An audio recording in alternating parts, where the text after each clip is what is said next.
Well, our top story here at 6, the workforce gets smaller at the New York State Thruway Authority. More than 200 employees are out of work tonight after being laid off in an effort to get the authority out of the red. We've been telling you about these pending layoffs for months now, but again, today was the day. Jennifer Lukey spoke with some of those impacted, and she joins us now live from outside the Thruway headquarters, hearing from a lot of discouraged folks tonight, Jen.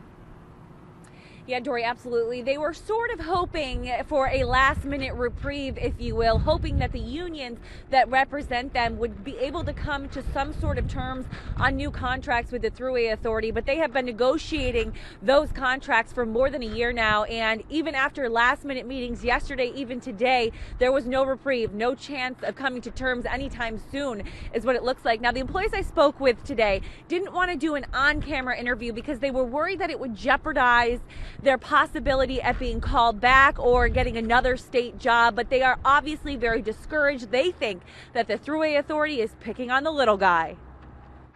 Most of those who lost their jobs today are road and bridge workers, toll takers, canal maintenance techs, and clerical staffers. They're not getting rid of a single political appointee. They're certainly not trimming their management ranks in any way, shape, or form. They've exempted the management ranks from the layoffs. This is clearly a political message to the unionized public employees who are working in the Thruway Authority. And quite frankly, it stinks that the governor is willing to play games with people's lives.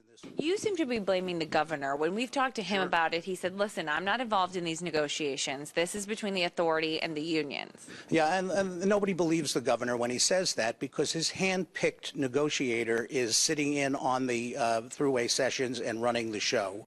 Either way, negotiations broke down, and it doesn't appear there'll be any sort of agreement anytime soon.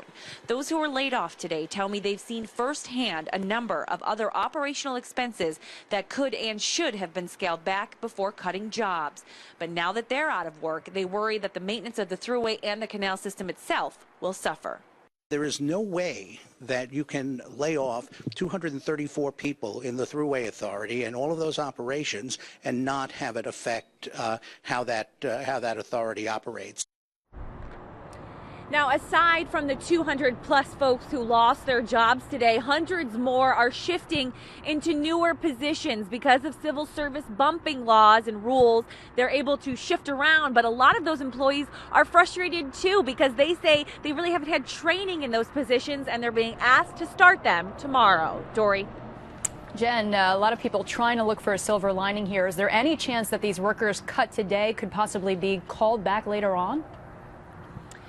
You know, Dory, it's hard to say right now, but in talking with both the Thruway Authority over the last couple of months and the unions as recently as a couple of hours ago, it does not look like they are anywhere near any sort of agreement on a contract, so the chances and likelihood of that is very slim. All right. Well, thank you very much, Jen Lukey, reporting live tonight in Albany. And while hundreds were shown the door